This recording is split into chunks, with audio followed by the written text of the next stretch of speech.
Well, thanks for doing this. Of Appreciate it. course. Thanks for having me. Of course. Yeah. Anytime. Anytime, man. I'm glad things are going so well for you, man. It's just like, what's funny is I was actually in Mexico City and I saw one of the Quantum Leap posters up where you're like, I jumping out of an explosion or something Yeah, very dramatic. that, yeah. Yeah. Yeah. Doing They that. love plastering that everywhere.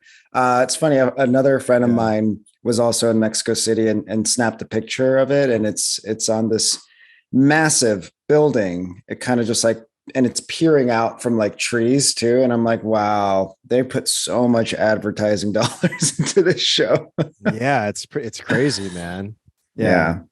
So I guess, yeah, I wanted to ask about, that experience. And also, I guess like something that I wanted to ask about too is because I think you and I actually went to Cal State Long Beach around the same time. I started going Mhm. in summer of 2005, and I'm assuming that you went maybe, or not summer, but fall of 2006 ish. 2005. I Oh, okay. did 3 years to graduate. I transferred there. I took the first semester, I took it real easy, just because I was coming off of like I dropped out of high school and then I went into community college. I kind of limped into it.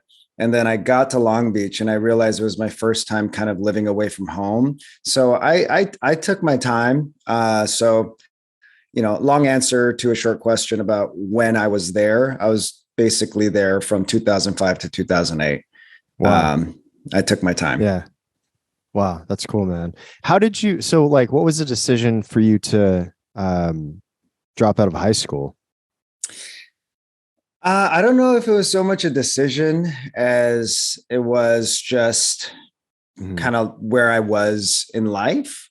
Um, by the time I was always in accelerated classes growing up, but by the time I got to my sophomore year, I realized at the time it felt like rebellion, but in hindsight, it was more of I didn't want to learn the things I didn't want to learn. And I didn't want to be forced into learning these things that I didn't think would be important or That makes sense. applicable. So, Mhm. like algebra really, really messed me up because, Really? and it wasn't just so much the learning of algebra itself, it was the person teaching me algebra. And math is so rigid, right? There's Mhm. either a right or wrong, and there's only one way to get to the answer. And our teacher was really unforgiving. I did well in English, I did well in history, I did well in sciences, but math, the rigidity of math and the person teaching it to me he was so unsavory that I made it a point to fall asleep in his class. I made it a point to not do homework. And then, of course, you don't do homework, you fall asleep, you're not paying attention, you fall behind, you're actually doing bad on tests, and then you actually flunk the class, and then you get pulled behind. And so now I see my peers advancing, going beyond algebra, they're going to calculus, trigonometry, statistics. They're all going AP this, AP that, and Yeah. I'm here still stuck in algebra. So I'm like, the narrative I told myself was, I'm dumb. I'm Mhm. dumb. So I don't like school. But I Mhm. still managed to pull off at least a 2.0 so I could participate in sports, so I could participate in choir. So I still kept afloat. But by the time I got to my junior year, I had flunked so many classes that it was nearly impossible for me to graduate unless I did all summer school, winter school, all kinds of extracurriculars, zero period and seventh period. And I'm like, no, it's not worth it. So it was kind of, I want to say like I was such a hardcore whatever, and I dropped out, but it was really just a succession of errors that kind of led me to just kind of slowly stepping away from school. Yeah, I understand that. And I think that it's really interesting because I don't know if you feel this way, but do you feel like it's not necessarily a lack of interest in learning, but it's just more about like the way that institutionalized learning is structured? It's more so like mm, it doesn't really encourage creative thinking, right? Yeah. Or at least traditionally, like it doesn't encourage like thinking outside of the box or like thinking for yourself. It's more about repetition, being able to remember certain things and to be able to spit those back out within quizzes or tests or things like that. So, I mean, for you, I would assume um, it's not necessarily like a disinterest in learning itself, but more so about the structure of how the learning environment was when you were um, in high school. Yeah, that's exactly right. I mean, for me, it wasn't until I found something that I really loved that everything started mattering. Because Makes sense. if you don't love anything, then what is there to really gain from the rest of life? You're Totally. just kind of floating through, and then you're telling yourself that, okay, you're probably dumb because you're not doing the things that everyone else is doing right now. You're not in college, you're not in these courses, so you're probably dumb. And self-talk, as we know, is incredibly powerful. So that was my narrative all throughout high school. I'm just going to be the fun guy who's dumb. And yeah, it's the institution of learning that I realize in hindsight, having met so many other people who are artists and in the creative field who have the same story as I do, where it's like, no, it wasn't us that was broken. It was kind of the system that wouldn't relent to opening their minds to different ways of teaching. And now we Yeah. have Montessori schools. A lot of our kids are in Montessori's where the kid and their proclivities come first. Like they see what the kid reaches for and they go, oh, they like the brush. So let's kind of develop the brush around them and then try to incorporate math, try to incorporate history. If they're not really about it, then maybe they'll come around to it. But let's start with the brush. And so I find that to be, I relate with that. And I know the institutionalized standardized testing, it works in a lot of ways for a lot of great people who become great and do great things. But for me, it wasn't my path. It didn't work for me. Yeah, I understand that. And so what what was the first thing that you would say that you found the most interest in? Was it acting or was it something before that? Just performance, I think. I think doing something in front of an audience, affecting them, changing the tone, um, sharing stories. My mom had always put me in spaces to perform. And I realized 3 years ago, I found out my mom was an actress. I didn't know my whole life. I didn't know she was an Mm. actor. And then once my career felt somewhat more secure, I think my mom thought it was a good time to reveal that to me. But I never understood why she always had really impeccable notes for all the stuff I did. And now it made sense. But she always put me in like taekwondo, or she put me in choir. She was very supportive of me doing skits at church, and I really reveled in those spaces. And I felt important when I was Mm. doing that. So in high school, the things I looked forward to most were sports and choir, because I got to play sports in front of an audience, do my best, win with an audience, win with teammates, and then choir, ensemble, in front of an audience, performance. I love feeding off the energy of the audience and my castmates. And then when I found theater eventually, I was like, oh, this is what I was meant to do. This is it. And when did you find theater? And did you do choir? What was that like in a Christian environment? No, it was in high school. I was a part of an a cappella choir. And it was Mm. the closest thing that we had to musical theater that wasn't musical theater, because I Mm-hmm. thought the theater kids in high school were all just weird. I'm like, I don't want that's, but choir, here are like my friends who are athletes and, all different walks of life who are doing choir. Some people did it because it looked great on their application for college. Some people did it because they really enjoyed singing. I just did it because I just really loved everything about it. it was festive during Christmas. You wore, you sang Christmas songs and you went caroling. All of it was like really fun. It wasn't until community college where I took my legitimate first theater class, and it was like watching magic happen. Like, these people memorized lines and then they performed it and then they repeated it and then they pretended like it was the first time they ever did it. So it was like watching magic unfold in front of my eyes. And I couldn't understand how much it was affecting me. And then our acting teacher, who also happened to be the head of the department, was like, "Hey, I'm directing a play right now. Do you want to come and be one of the ensemble?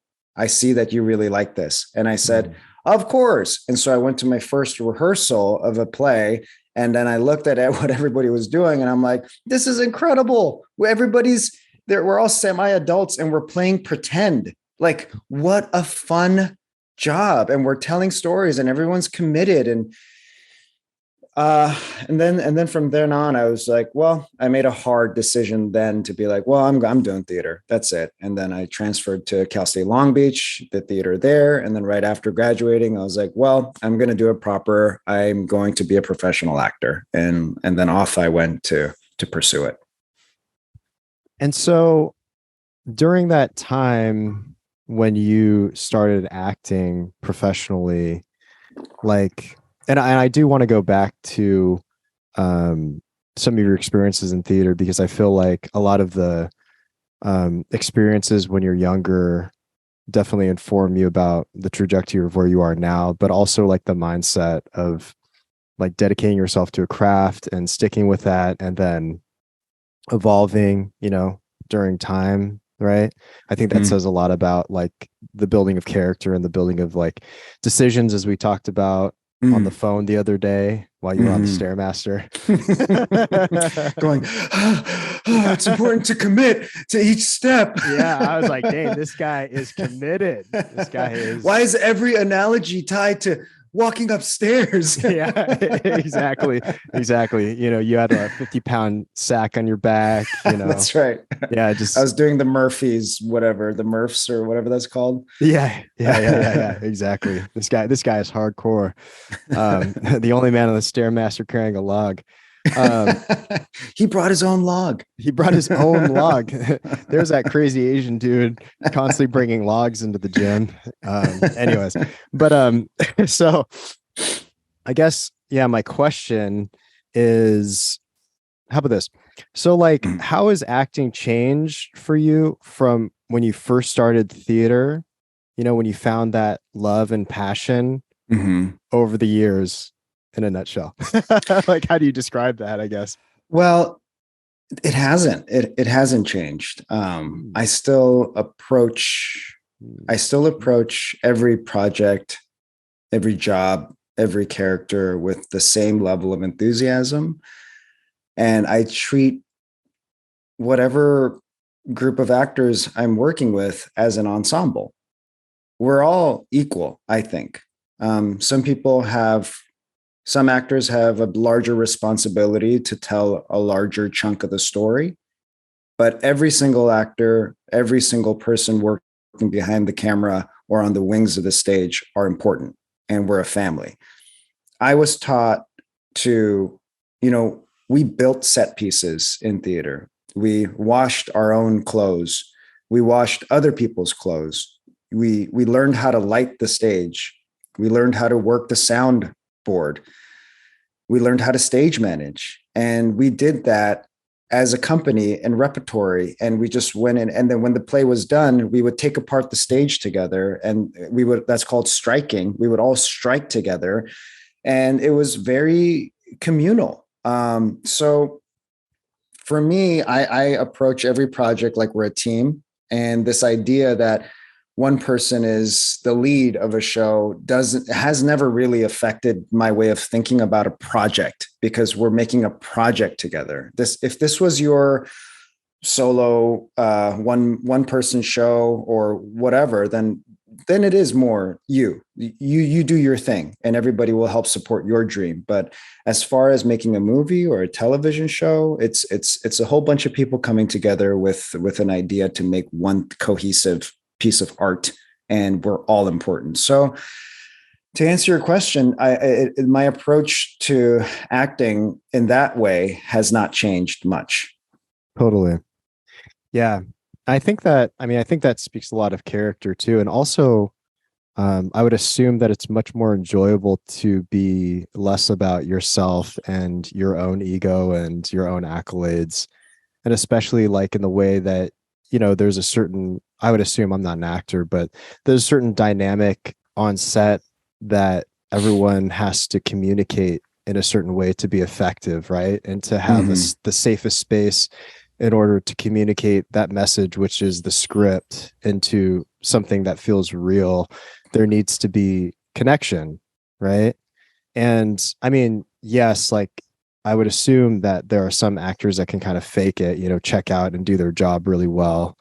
But I think in terms of like what I would assume the um just your own personal like happy space in order to continue with something, I would assume that you should probably find that place to where it's just like you're saying, like every project you kind of approach the same, and you are just present in the moment, right?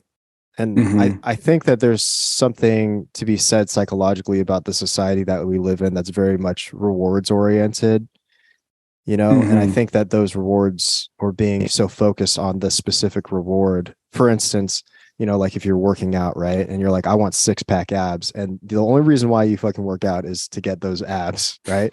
You're probably not going to sustain that for your entire life, as opposed to Mm-hmm. just being very present, and just, it's like, this is a required discipline that I need in my life in order to sustain. I That's think right. there's a lot of psychological parallels between, I think, the way that you approach acting and or your craft, whatever that may be, and the way that you just approach other things in life. Does Yeah. that make sense? And yeah, and I think the key word there is discipline. I think Yeah, the key to longevity is discipline at the end of the day. I think totally. I liken what I do, what we do, to athletes a lot of times. And to me, a successful athlete isn't somebody who sparks out and does he wins one flute championship, and where has he gone?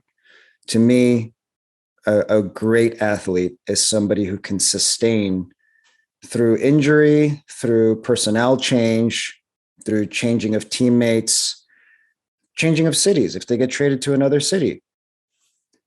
Whatever the case is, if they're able to prove themselves to be excellent through and through several times, I know that they have great discipline. And to Yeah. me, I'm in this for the long haul. I like to, what's great about acting is you only get better as you get older. You only gain more life experience. And so I have made a conscious effort to create great habits so that I can do this for a very long time at a Mhm. high level. Yeah. And what would those habits be? What would you say those habits are? Definitely exercise. How often do you Definitely. exercise? I try to get in the gym at least 3 times a week, at least, or Yeah.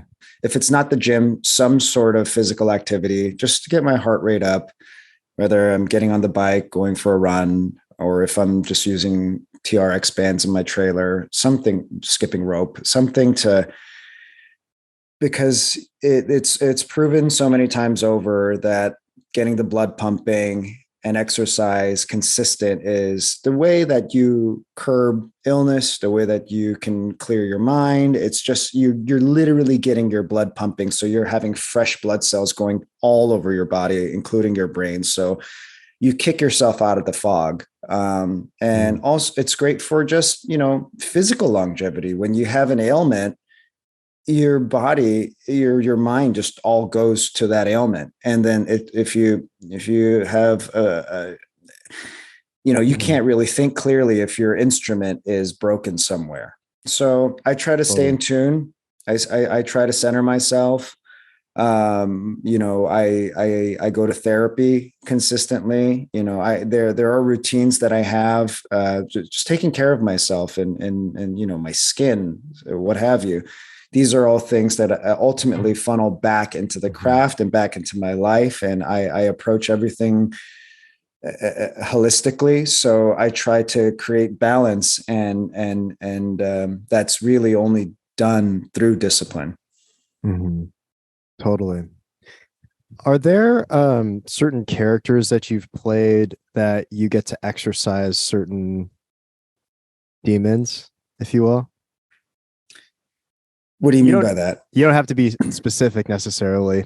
Just like certain characters that you've played that it allows you the space to be able to work through, as a very general thing, to work through like certain like emotions that you've had, or is that not how you approach characters?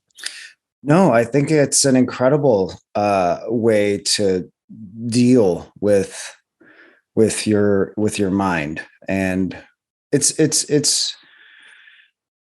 pretty strange how different roles find you and how you find them. Ooh, I want to know about this. Yeah. Yeah. And sometimes a role will come up that's unexpected, but most of the times the people who are making the decision to cast you either feel an energy from you that might be consistent with the character at the time, or they can see you being able to play something, right? But most of the time you go, okay, well, if I want to cast this role calls for a father of two, and say one of the children had passed away or something, and it's a very specific thing that this actor has to have.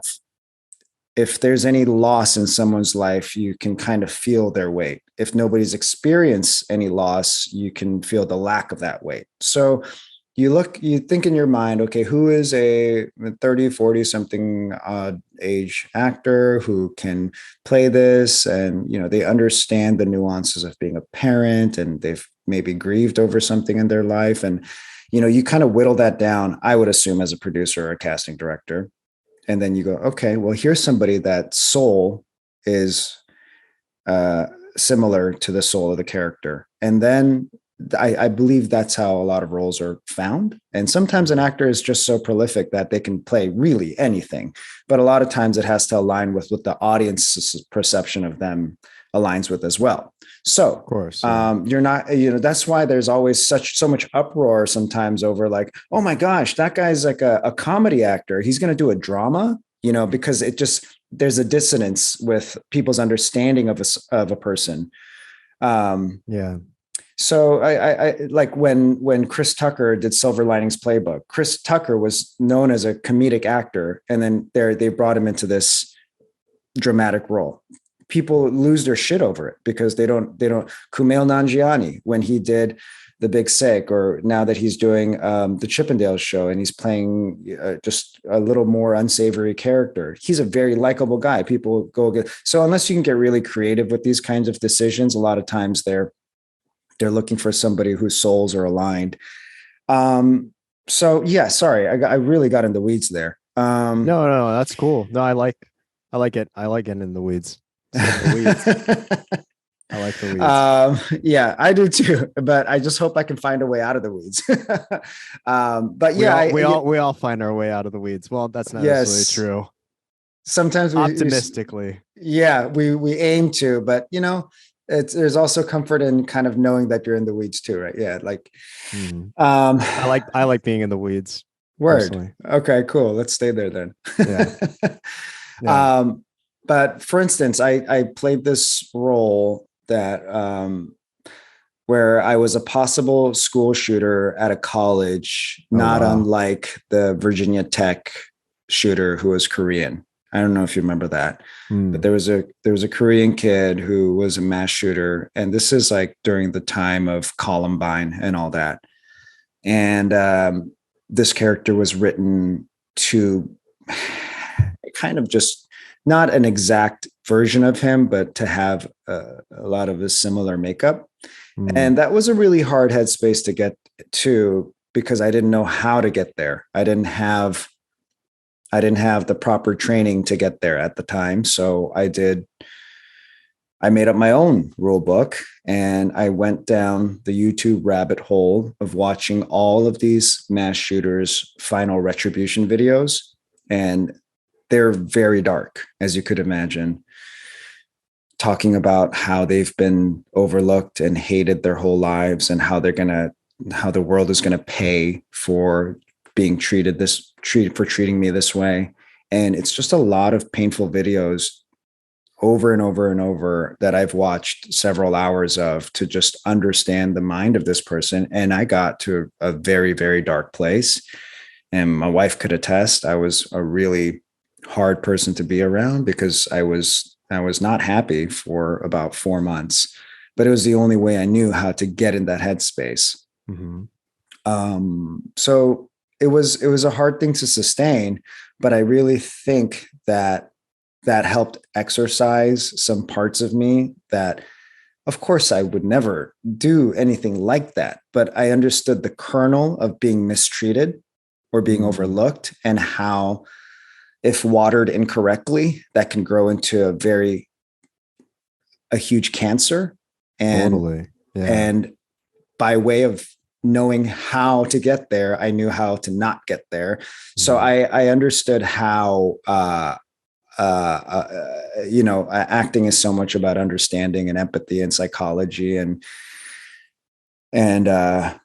before, I used to just think like, wow, who are these crazy fucks who are just doing crazy shit? Like, but now it's like, well, if you really understood at the core where it started, perhaps there's a way to curb it. And anyways, that was a very challenging role. But since then, I've developed techniques to get out of those places. It's obviously very hard to find yourself doing those roles. So I think agreeing to commit to go there I commend any actor who has to go there, because I know the work that they've done to get there. Yeah. But the key is getting out of it. Going there, and you just have to kind of warn the people around you, hey, I'm going to go there. I'm sorry in advance, but knowing how to get out of it, I think, is a really important tool. Of course. Yeah. What film was that, or what? That was a play called Office Hour. Okay. When did you do that? That was back in 2016. Phenomenal cast. That was with Sandra Oh. Cool. She played a school counselor who, and that's why it's called Office Hour, because she wanted to see my character in her office hours, because she had seen that my character is troubled. And so there's a lot of themes relating to identity. She's Korean. My character is Korean. Perhaps she can reach me. And it was an incredible three-ish months where we got to mirror each other, and I learned so much from acting with her. And we really had to trust each other to go to some very dark places. And the thing about doing a play is you have to sustain that for 2 hours at a time, if not longer. So it's not like cut and you're out of it, cut, action, cut, and you're out of it. You just have to stay in that space. So that really starts playing tricks on your mind. You're very stressed out. But that would make sense. I mean, you're constantly trying to be this person that you're not, and you're trying to trick your brain to be able to communicate to the audience in that way. And there's probably a lot of psychological or sort of things that you would tell yourself about yourself based on the character. And so to be able to intermesh that with your own personal psychology, I feel like it would be hard not to get that intertwined, And so like I think about like actors like Joaquin Phoenix and like Christian Bale, and I mean those come immediately into mind, like The Machinist, or like, Yeah. all of Joaquin Phoenix's characters essentially. Yeah. And but I think that also, obviously you and I are not them, but just like in this concept in general, I think to be able to have like a lot of those experiences, if you want to draw any positives from it, um, you can have a greater compassion for other people by trying to live in their shoes or trying to think like them. And then hopefully you can utilize those teachings for good, Mm. good as in, this art piece that affects people in a way. Something that really affected me is, I'll tell kind of a personal story, but one of my best friends died of a heroin overdose, and I Sorry. watched that film. Oh, thanks, man. Yeah, and this is back actually in 2016, and I watched that film, Dope Sick, or actually it's a TV show, Dope Sick, Mm-hmm. and it shows the kind of the transition of how these people got addicted to oxy, and then how that led to heroin, and then also the Sacklers were the family that introduced oxy to the United States, specifically in Appalachia. And but it showed the transition to where these people were like, normal people, like your regular everyday person, and how each person got addicted. So it gives, that artwork essentially is an example of how art and media is so affecting to an audience of people, and how there can be positive messages in terms of being able to empathize and have compassion towards people, instead of just labeling people as like an addict, or labeling people as, whatever, insert whatever into Mm-hmm. that. Do you know what I'm saying? I do. And that's the power of art. And I feel like if you look at watch a great movie, or look at a great painting, the great thing about absorbing these works is you take away what you need to take away from it.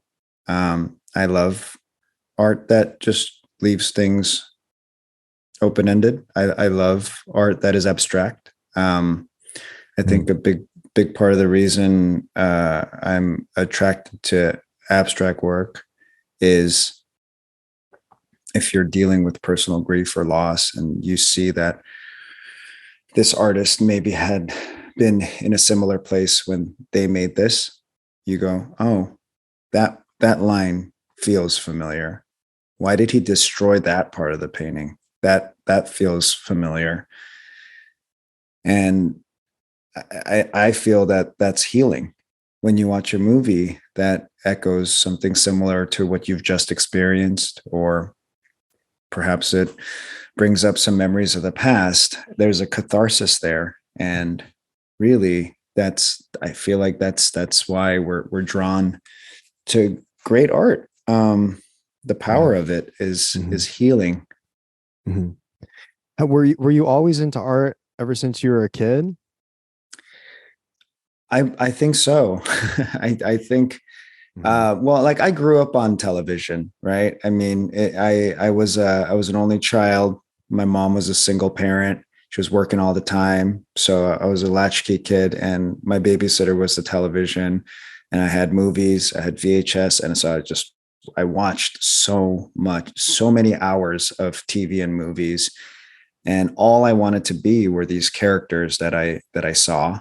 And my mom's one of her best friends was an incredible painter, and we would always have great abstract art around our home, and I would always just look at it and be like, at the time, be like, well, this doesn't look like anything. But my mom would say, like, well, does that look like a window? And I would go, yeah, it looks like a window. Okay, that's kind of a chimney. That's some smoke there. I'm like, yeah, I can see that too. So she's like, well, there are things. You just have to look. And then I still have the painting that hung in our living room for so many years.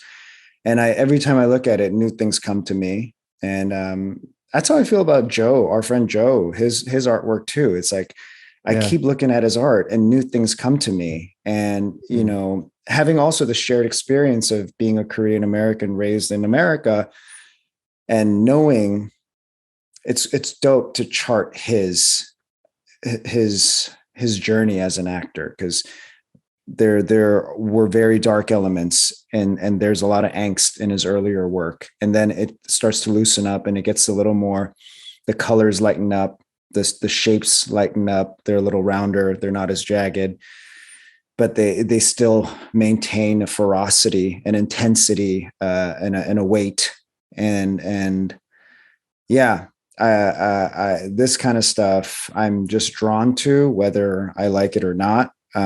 Great music. Maybe it's a part of me that just never. It's the expressive part of it, like dance. Like I'll bawl watching a beautiful modern dance sequence. Yeah, you go to a great opera, you're like, oh my God, like the human body is capable of producing such sounds. And I don't understand anything that they're singing, but wow, like how this person has trained their instrument to get there to deliver this story, which clearly means so much to them. And therefore it means a lot to me. But yeah, I've always been affected by art. Mm-hmm. And when you were a kid, what were some of your favorite films that you can remember? I watched Home Alone so many times. Also, when I was younger, they used to call me the Asian Macaulay Culkin because I had like really red lips and I was really pale. And I really relished that. I was like, yeah, I look like Macaulay Culkin. He's my favorite actor right now. So I think I watched it so many times because I also loved the movie too. I watched Speed so many times. Yeah. Classic. And, and it's like I had the VHS, so it was on repeat over and over and over. All the Jim Carrey movies. Jim Carrey was one of my favorites. Still is. But yeah, I have lots of influences. Yeah. Speaking of comedic actors transitioning to dramatic roles, I mean, right. I feel like some of the best actors like Robin Williams and Jim Carrey and Steve Carell have transitioned from these comedic roles to darker, more dramatic characters. But at the same time, if you think about it, comedy more times than not, like, is directly influenced by darkness. So in that sense, it makes sense. But I feel like with comedy makes the darkness more palatable for a wider audience. It's like puts the spotlight on the darkness, but then kind of like bubbles it up a bit to be able to find absurdity and comedy in that darkness. I really think that we need to, like, I've been reading the Kybalion, and it talks about the law of polarity and how essentially it's essentially talking about not having a moral judgment towards like something that we perceive as like light or dark, but more so understanding that it's on opposite poles. So it's, to me at least, I feel like it's more embracing the dark energy as opposed to, or having a place for it and dealing with it, right? As opposed to like hiding it away and being shameful of it. Because I feel like with shame, that actually becomes like, if you have shame towards something, then you actually, and you don't deal with it, you actually can seep in that dark matter and not, you know what I mean? And not find some sort of meaning out of it. Because I feel like with darkness, there is a lot of meaning, and it gives you an opportunity to go into the underworld and then transcend until the cycle starts over again, because we all deal with suffering in our life. Yeah. I mean, that's life is fluid, and if I'm reluctant to get on board with anyone who says there's one way to live life, or the key to happiness is to smile, or I don't believe that, because life Totally. doesn't work that way. Totally. There's going to be loss in your life at some point, us just by the way that there's so many unpredictable things that can happen around us. And if we have this ridiculously bright version of how to deal with loss and not actually take the time to go there or to embrace it, then we're just being ignorant, aren't we? Totally. So there is a balance. And when you're in that dark place, you have to understand, you have to allow for that time to, to be in whatever place you need to be in, to fully let this absorb and then subside, and then to bring yourself out, and you're a phoenix rising out of the ashes over and over and over, and then you just get stronger and stronger, and a place of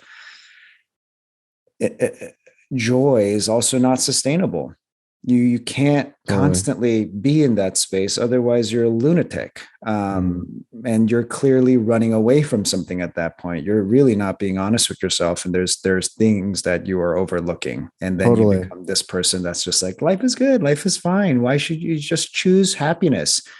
Yes, I also agree that you can choose happiness, but there are steps to that. You start from a place of gratitude, and then you build towards happiness. You can't just be happy.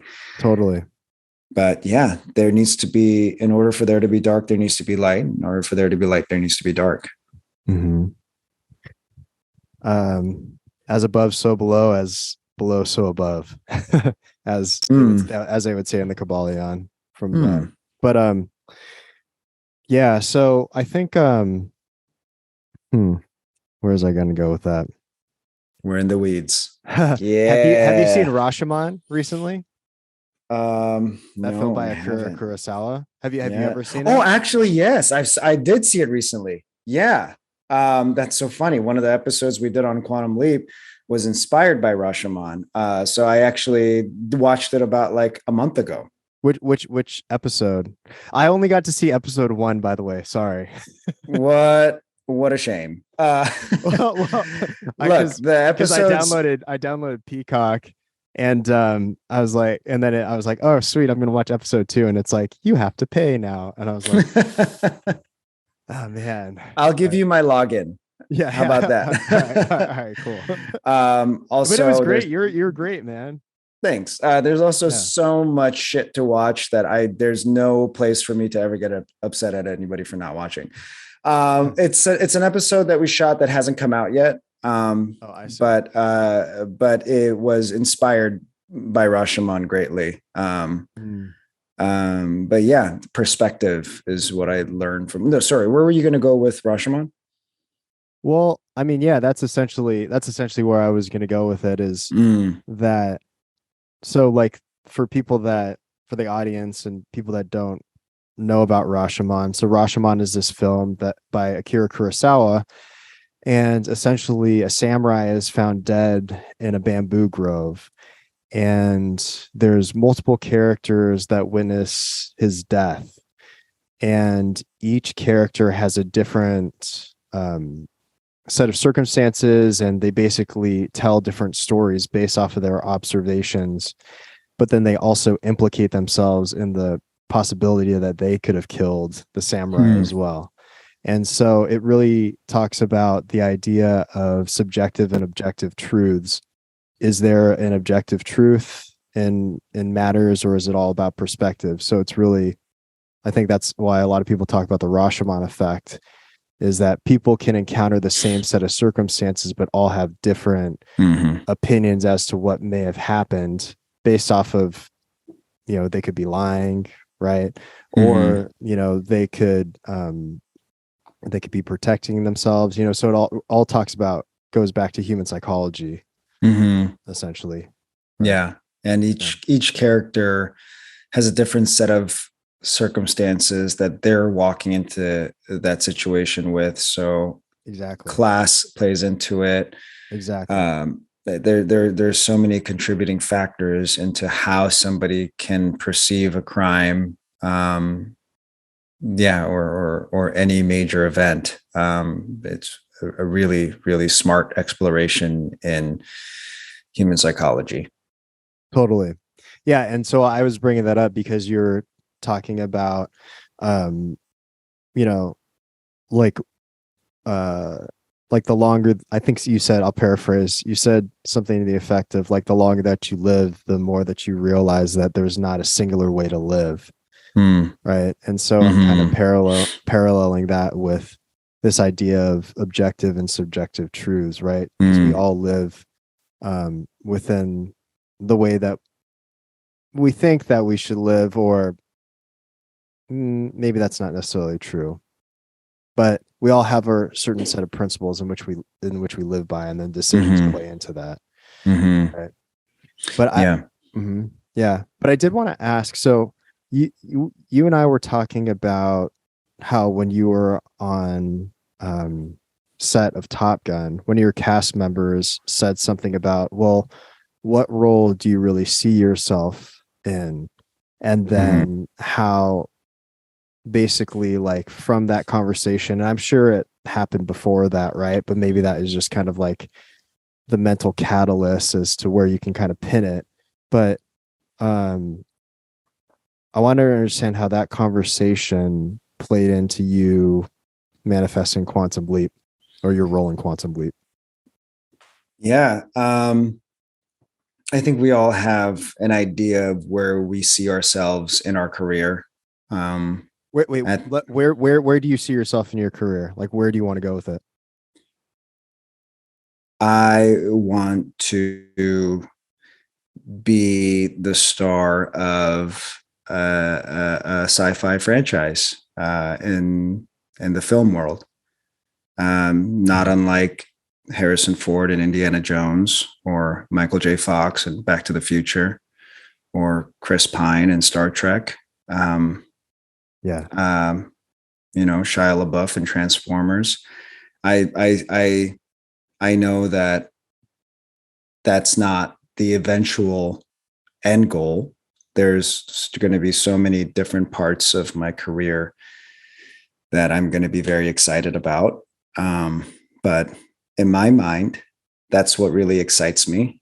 Um, I think with science fiction, you can tell stories that are literally out of this world, and ultimately, Yeah. it's allegorical and altruistic, and you can really bend the ideas of the limitations and confines of this planet and the world that we live in. And I've always found those characters to be really exciting, because a lot of times they're fish out of water. And I've always felt like the fish out of water. And I know a lot of people can relate to somebody who's in a position that they feel like they shouldn't be in, but they know they have to be in. And so they're just going to do their best. And somehow making the right decisions and doing their best gets the job done.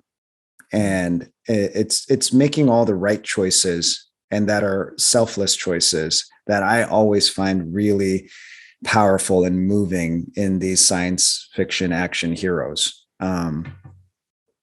So yeah, I would love to eventually see myself there. Um, but that's not to say that I don't want to do an incredible foreign film that is a silent film where I get Mhm. to play a mime from Korea Mhm.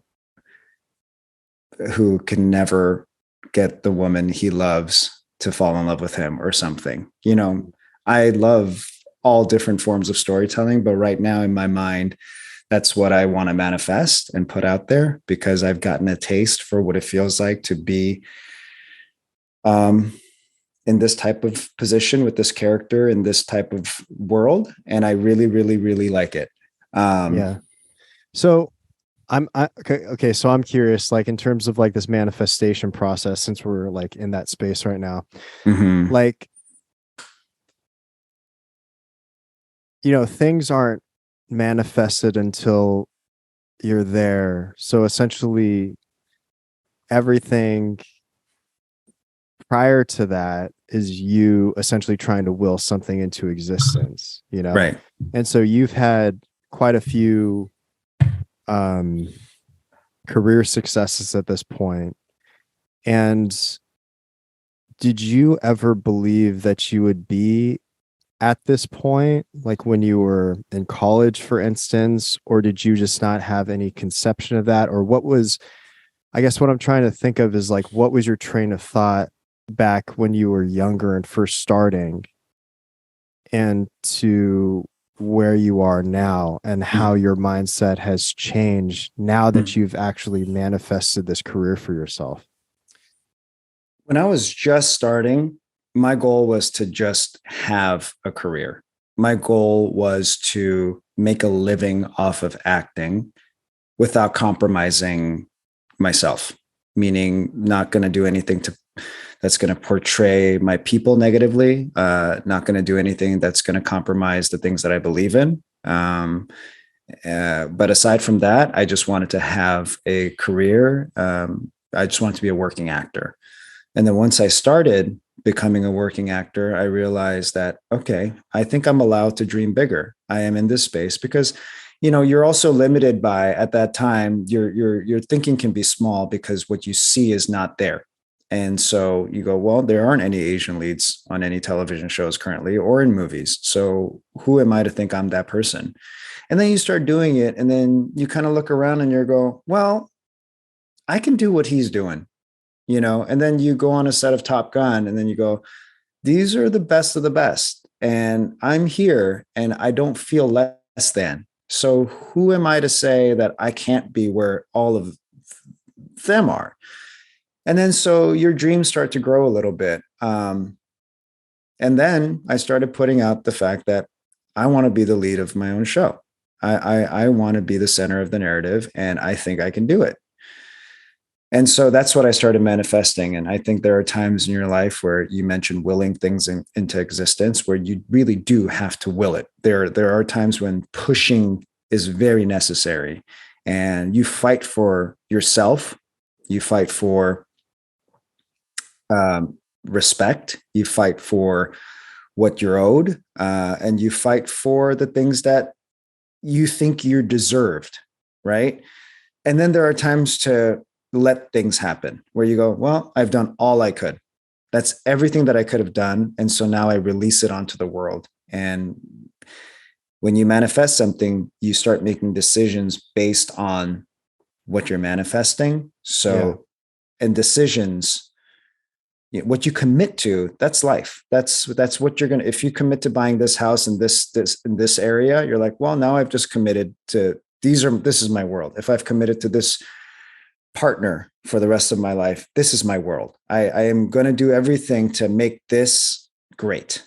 So once you commit to this idea that I'm going to be that, you just kind of start eliminating the things that aren't that. So I think, I'm not extremely woo-woo, but I do believe there is process. And then with process comes the universe to come intercede and push you to that place where you're like, where you hear people say like, I don't know, I just got lucky. Well, I don't think you just got lucky. I think you let luck happen. I think you put yourself in a position where you were allowed to let supernatural luck happen. Yeah. I mean, there definitely is a certain amount of luck that plays into certain given situations, but I also think that could technically be a cop out too. It's like maybe you were in a specific spot to meet that producer that got you this job or whatever it may be. Mm-hmm. But I also think that there's certain things instinctually, depending on how intuitive you are, how conscious you are of being an intuit, that maybe something inside of you told you that you needed to be there, at that particular time, and maybe weren't conscious of it at that time, right? And so Right. I guess what I'm trying to get at is like, how intuitive do you think that you are personally, and how much of the craft of acting requires you to be intuitive? Uh, uh, I like to think that I'm somewhat in touch, and not just blindly, because I definitely do my homework. Um, if there is a project that is in my vicinity, I do my due diligence to understand the projects that these creatives have worked on before, to get in their headspace, to have something to talk about. If I know if I know I'm going to have a conversation with the creative, I'm not going in blind. I think in these ways you set yourself up to have your instincts be alive in that moment through preparation. You don't. Yeah. I think your instincts are as good as you plan for them to be. Mm. And we see, the World Cup just happened. Lionel Messi, he seems to move in the moment instinctively all the time. None of his moves feel planned because he spent time planning them. He spent time working on this move over and over and over and over and over. So now when it's time to dance, he is just moving. So I feel that's applicable in not only acting, but in just meeting people too, or in just any circumstance. If you're going to give a big speech, you should probably have it written down and rehearse it a few times so that if things come to you in the moment, you have something that you've practiced that you can go back to, a script that you know. But yeah, you got to prepare for your instincts to be alive.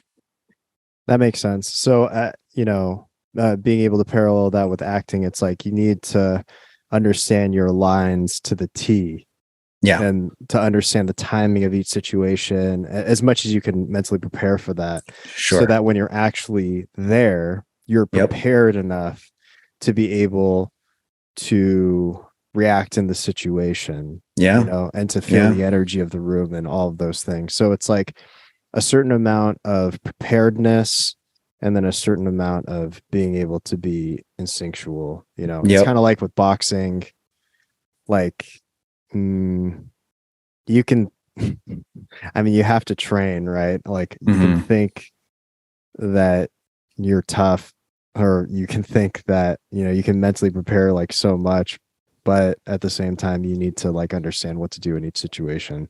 Yeah. Yeah. Those boxers, they're not thinking about, this is going to be my next punch. This is going to be I think, obviously they set up moves, but they're moving, they're responding because they're completely prepared for that moment. And yeah, like, just like you said, acting is exactly the same. You memorize your lines so that I know that I'm in a good place when right before a scene starts, I black out.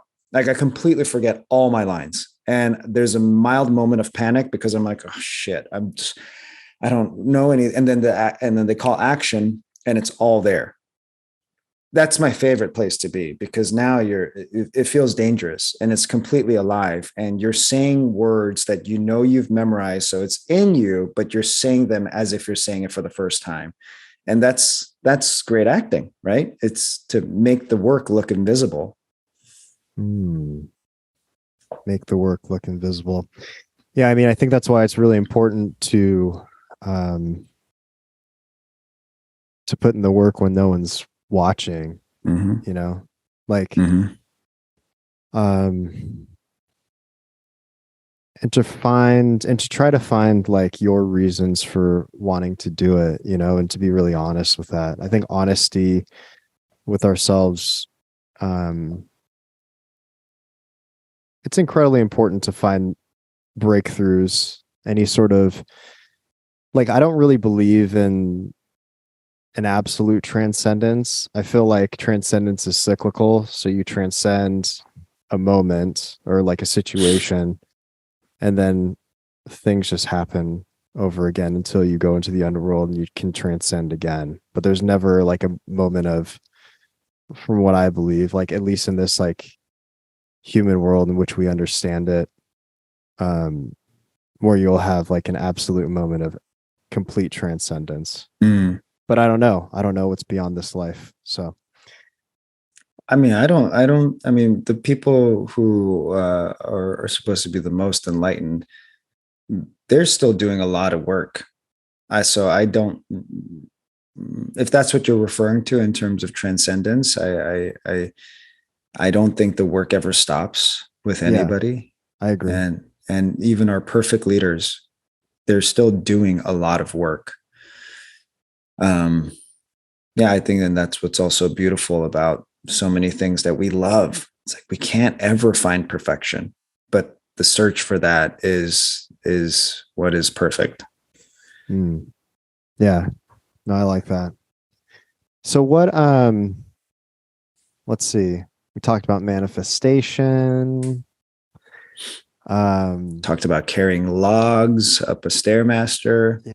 Yeah, you insane person, you. I guess like, what's like the most, I was gonna ask like what's like the most exciting things, but what's something that makes you just want to get up out of bed every day and want to do your thing? I mean, the first thing I think about is seeing my kids. So I like wake up and I know, at least right now, the schedule is our little one who's 1 year old. He's getting up earlier, and my wife usually tends to him in the morning because I'm probably just wiped out from the workday before. And I can hear him just plodding around the living room. And I open my eyes and I go, oh, I want to see this guy. And that gets me out of bed. Sometimes I just have to pee really bad, so that gets me out. Sometimes I have to rush to work insanely fast, and that's what gets me out. But on a weekend where getting up doesn't really matter, yeah, I just kind of want to see what my kids are up to, and how they're feeling. Yeah. How about you? Nice. What gets me up every morning?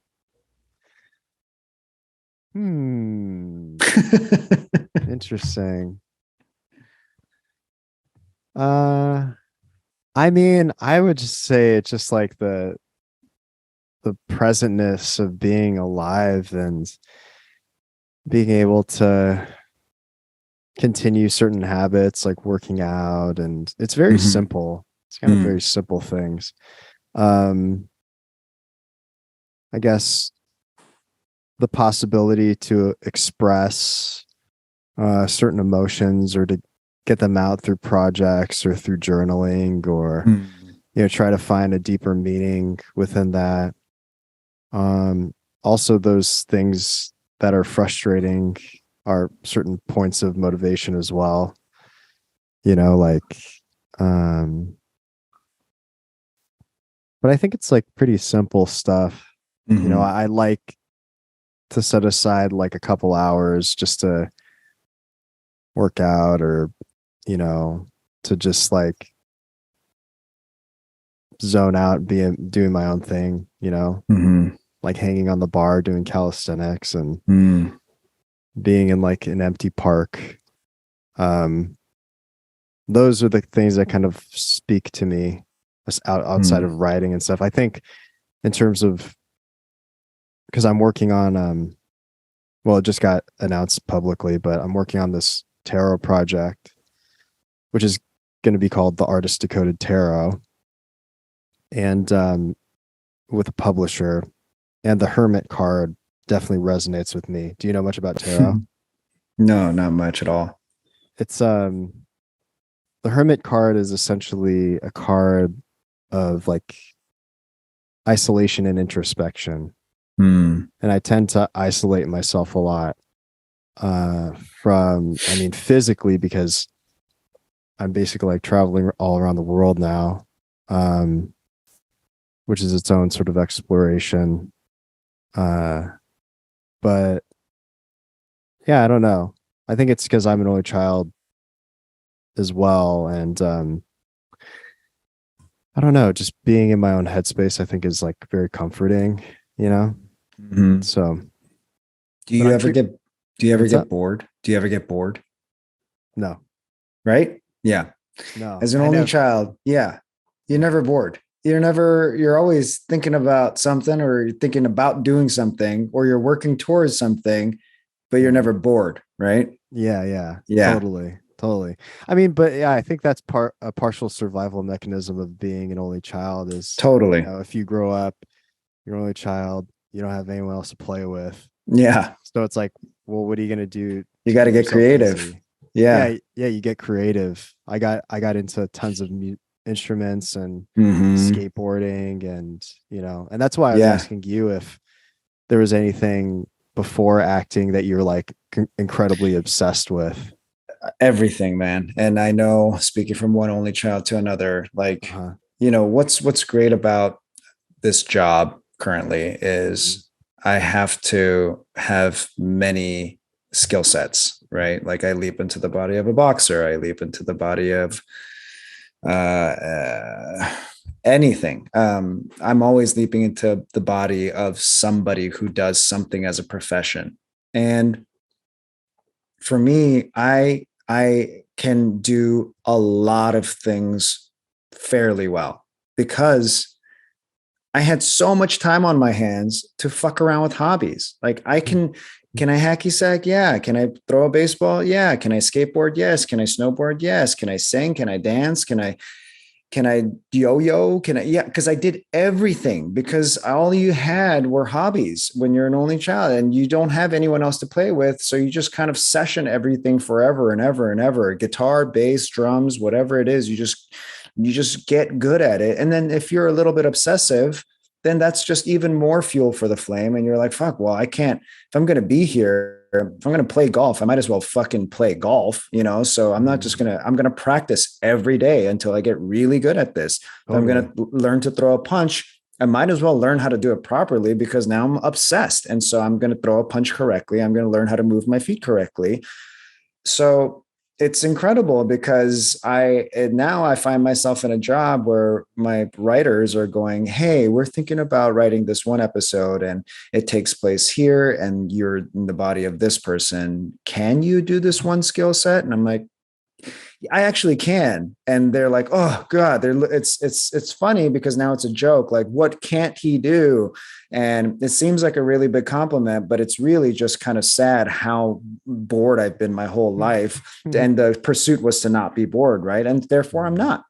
If you give me 2 days and I have nothing, I guarantee you I can fill those 2 days up with something that is of high interest to me.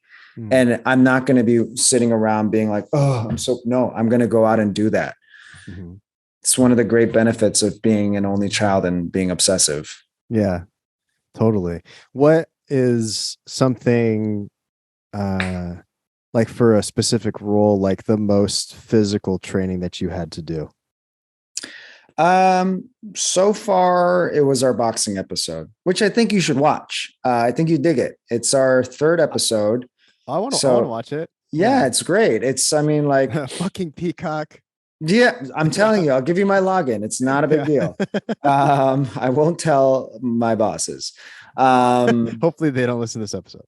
they'll be like, it's fine. Watch Yeah. it. It's better for everyone. Yeah. Yeah. Um, but yeah, I mean, I worked with this guy, Rob Sally, who was the boxing coach for Creed. He taught, he choreographed the fight scenes between De Niro and Stallone in that movie when they boxed when they were really old. And he did all the Creed movies. He did that movie on HBO, The Survivor, where it was what's his name, Ben.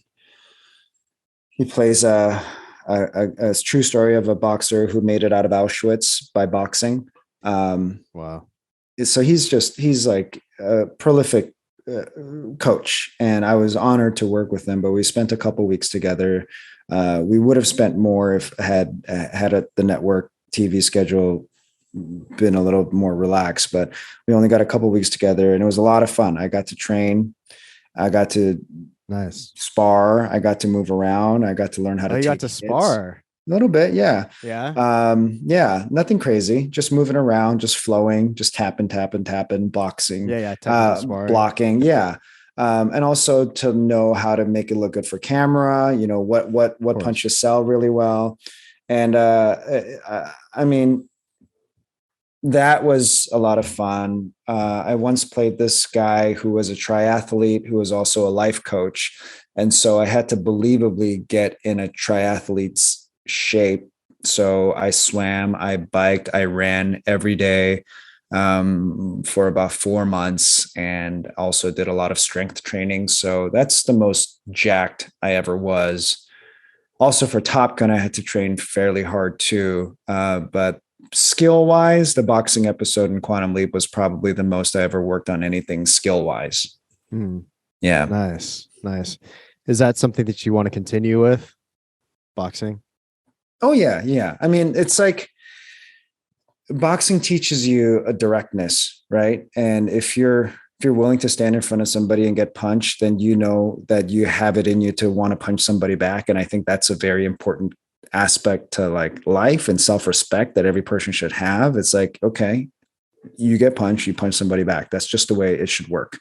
And I like the idea of that. And I really want to get into jujitsu. I'm reading a jujitsu book right now, and I've only Which done it one? once. It's just called jujitsu. Um, Who's it by? I can bring it. Sure. Um, but yeah, it's like basically like the first couple pages has me completely hooked because it's this idea that your mind and body are working in tandem and you are constantly humbling yourself over and over. And it's an exploration in combining body and mind like you would not believe. You're constantly Yeah. looking for ways to submit while they're submitting you. And it's, you have to keep your breath intact. I mean, a lot of the same things with boxing too, but I feel like jujitsu actually incorporates even more of the body. Boxing neglects legs a lot of the times. And here you Yeah. get to use your entire being, which is very exciting to me. Getting to know yourself, getting to know your opponent, getting to feel your opponent, and you can feel in their body what they're thinking, and the Yeah. idea of that feels really visceral and alive. And I imagine you must be so, you have to be so present. Yeah. That's awesome, man. Yeah. I studied Brazilian Jiu Jitsu for 10 years. Amazing. And actually, one of the best schools that I would highly suggest is a train at Cobrina's, which is in LA. Mm. Cobrina at one point was the number one champion in the world, but his teaching methods, I've trained there before. His teaching methods are like second to none. I've learned from a lot of different Brazilian Jiu-Jitsu practitioners. Mm. And I like the fact that he does technical sparring because a lot of the times, at least when I started training, it was basically you just go 100%, which promotes a lot of injuries. But the way Mm. that Cobrina teaches is very much about techniques and then visualizing the technique. So he'll show a technique and then he'll be like, okay, now everyone close your eyes and do the technique. So you visualize it in your head and where to place your hands and stuff like that. Because Brazilian Jiu Jitsu is hyper technical in that way, where every little centimeter of space like matters. Mm-hmm. And so I just found his training methods to be like very conducive for long-term jiu-jitsu practices. But yeah, I stopped doing Yeah. jiu-jitsu because of my meniscal tear. So That'll do it. Yeah, the idea of all of that excites me. I just have to find the time for it. But I mean, of course, once given the time, that'll be the thing. totally. Yeah. Like that's what I like about it's interesting because it's kind of like talking, how we're talking about like preparing for a film and the script and then you can improvise off that. And then so with boxing or fighting just in general, there's certain instincts that you train within yourself. Like I just started training at American Kickboxing Academy in San Jose. It's the place where like Khabib Nurmagomedov and like Daniel Cormier and like a lot of these UFC fighters train at. And that's different from American Top Team. American Top Team is in Florida. Gotcha. But there's a lot of like incredible fighters out there. But essentially you train certain instincts within you, and then you can kind of like start smelling fear a bit. Wow. Do you know what I mean? Like, yeah, you can see when people are rigid. You can see if they're green. You can see if they're really experienced. And like, I don't know, it's interesting, you know? And then so like, I think once you train yourself enough, you get to a certain point where you understand kind of like the vibe of the room, and then you calm yourself down to the point. Like now when I spar, like I'm calm to the point where I see things coming. I mean, not all the time, depending on how good they are, but like I can sense the energy and see if someone's new, or, you know what I mean? Like, yeah. So yeah, I don't know. It's interesting, the preparing yourself to a certain point and then utilizing those skill sets. And then also, you just start adding things to your toolbox. Yeah. Yeah. I mean, you can tell, I can tell by the way somebody holds a basketball without even dribbling it. I'm like, okay. Exactly. You can tell. Yeah. Exactly. Yeah. Exactly. So and it's a great thing to start noticing whatever you start doing, and you can start spotting those things. You go, okay, well then I must have done this a while if I can see that. Totally. Yeah. Definitely. Well, cool, man. I mean, I don't want to take up too much of your time, but is there anything else, any like lessons or anything that you want to leave for the audience at this time? Like certain things that you've learned on Quantum Leap, or, you know, on other productions, or just life lessons? There's nothing I can say that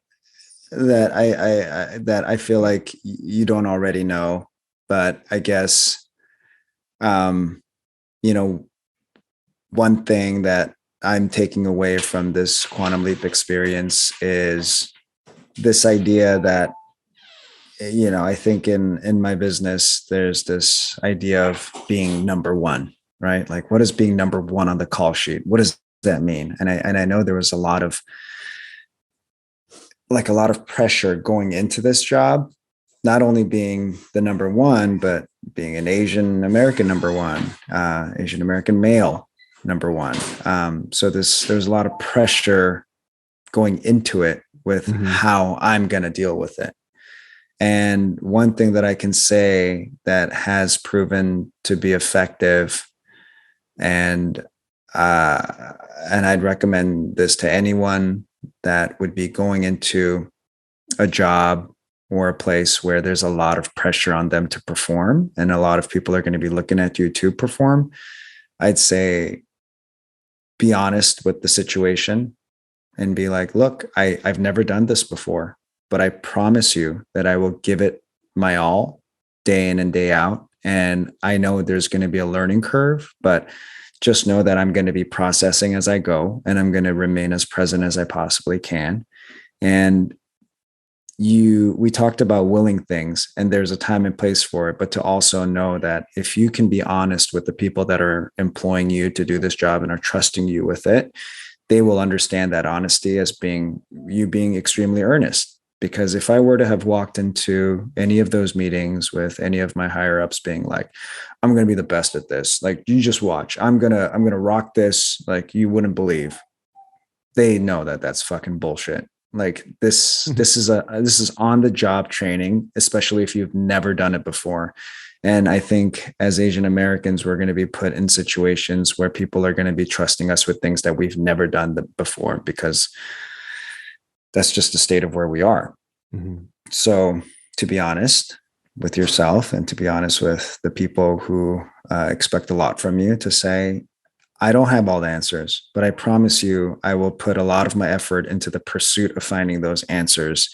And working from that place really is a great, humbling, but yet empowering place to work from. So that would be the one thing that I would leave people with. Yeah. Yeah. Yeah, I'm under that impression too. Honesty is the best policy, Mm-hmm. and Yeah. walking into situations, even if you're really familiar with it, like, I mean, you've been acting for like so long. And yes, it's different because you're the lead. But to walk into even familiar situations with, especially when you're working with other people, with a sense of humility and openness, I think people, whether they're conscious of it or not, are appreciative of that, as opposed to someone that is thinks that they know everything. Because really, that, I feel like, the idea or the mindset of thinking that you know everything comes actually from a sense of deep insecurity. Mm-hmm. You know, Fear. Mm-hmm. and fear. Yeah. Yeah. Yeah.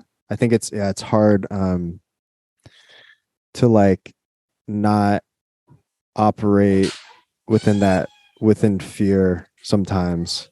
Um well, anyways, man, I'll let you do your thing, but no, thanks for taking the time to do this, man. I know you're, a busy person, and the holidays, I mean, shoot, Christmas is coming up. So yeah. Yeah.